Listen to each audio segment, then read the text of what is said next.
Hi, welcome back to WFP Reviews, looking at landmark British movies and why to watch them. At this point, please take a second to support this content by subscribing. This time, we look at a very requested title, 1971's Get Carter. We'll briefly look at the plot of this crime drama, explore its production, and why this film is important. I'll also offer some spoilers on things to look for, and touch on other films linked to this classic.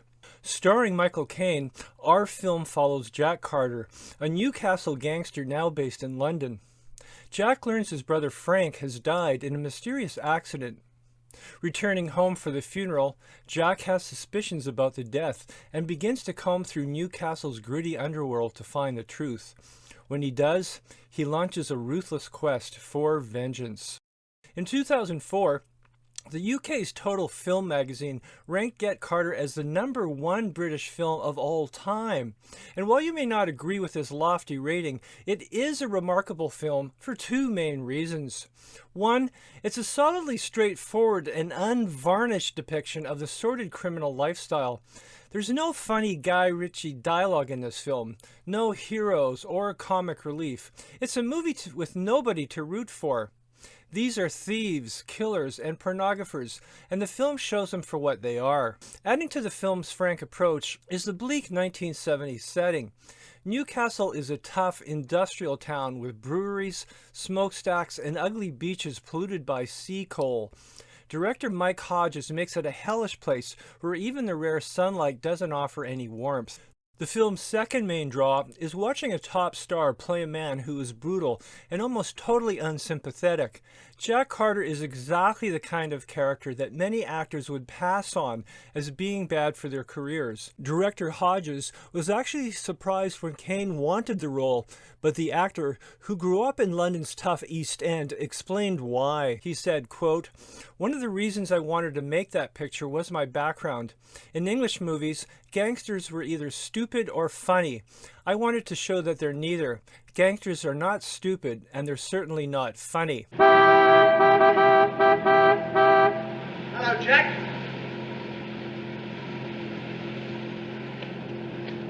You bitch.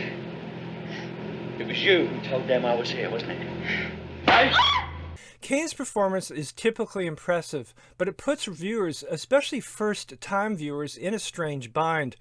Early on, we naturally like Michael Caine and root for his character as he probes his brother's death. And it's no coincidence that Carter is reading a Raymond Chandler novel on his train trip north as the story's first half feels more like a private eye film. But while he's smart and charismatic, Jack Carter is also a sociopath. He kills and commits very horrific acts, sometimes to less than deserving victims. The movie's second half never lets us off the hook. As the body count rises, it never seeks to just entertain. It's that murderous honesty and some great set pieces that make Get Carter so grimly memorable. Now, the movie was based on a novel called Jack's Return Home by British crime writer Ted Lewis. Lewis was known for his tough novels, but he lived hard and died at only age 42. Jack's Return Home is as dark as the movie, but it has a more open-ended finale. Plans to film the book started as soon as it was published, with the director determined to stay true to Lewis's uncompromising style. Hodge even recruited film crew members with documentary experience to keep things looking realistic, but it was only later that Caine surprisingly took an interest in this dark project, and it helped take the film to another level. The rest of the cast is solid and understated too, and features familiar faces from top British miniseries and TV. People such as George Sewell, Bernard Hepton, Alan Armstrong, and Brian Moseley. As well, playing a main villain in his first major film role was Oscar-winning writer John Osborne, whose screenplay credits included Look Back in Anger and Best Picture winner Tom Jones.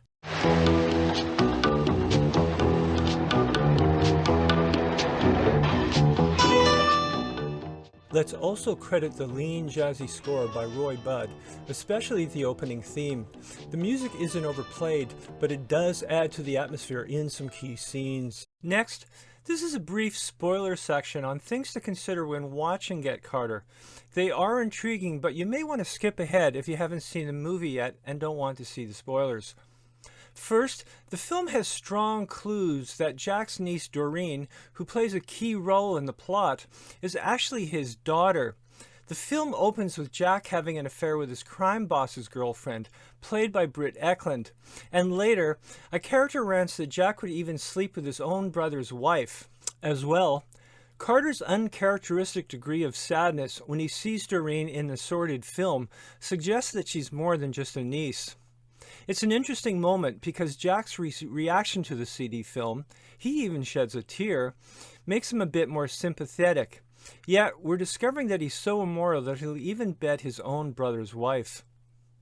There's one more spoiler, a dark Easter egg, that you can think about. Specifically, Get Carter ends with a mysterious sniper killing Jack just after his final act of vengeance on a hellish beach. But re-watch the film, and you'll see that as Jack travels north through the opening credits, his killer is already sitting right across from him on the train. You can debate who sent the sniper or what his presence here represents, but give director Hodges credit for adding one more layer to think about. Finally, let's briefly look at some companion movies to Get Carter. In terms of inspiration, many look at 1967's Point Blank, starring Lee Marvin. Point Blank also features a gangster seeking vengeance. Marvin plays a man named Walker who is betrayed, shot, and left to die by his gang, but he rises, seeking money and retribution. Stone-faced Marvin is a force of nature in this movie, but unlike Carter, many fans of the film feel Walker may be actually a ghost or an unstoppable demon of vengeance. In 2000, Hollywood filmed a straight remake of Get Carter starring Sylvester Stallone, set in the States. Of interest, this version features Michael Caine in a cameo playing a bad guy, but overall, the film is badly regarded and it was never even released theatrically in Britain. Finally, if you want a more successful retread of this story, try 1999's The Limey. Unlike the original's bleak Newcastle, this time we're in sunny Los Angeles, with Terence Stamp as a British gangster who spouts rhyming slang. He's come to dig into the death of his daughter, and clashes with a crime mob led by a very smooth Peter Fonda. Wrapping up, I want to stress that Caine's version of Get Carter enjoys a strong reputation, but it's not for everyone. Get Carter ignited the violent British gang genre, opening the door for films such as Sexy Beast or The Long Good Friday, but it's tougher than both of them. It's a memorable but hellish ride. You can see Get Carter on many streaming services, including here on YouTube. As always, thanks for watching, and remember to comment and subscribe, and come back again soon to Waltz, Flicks, Picks.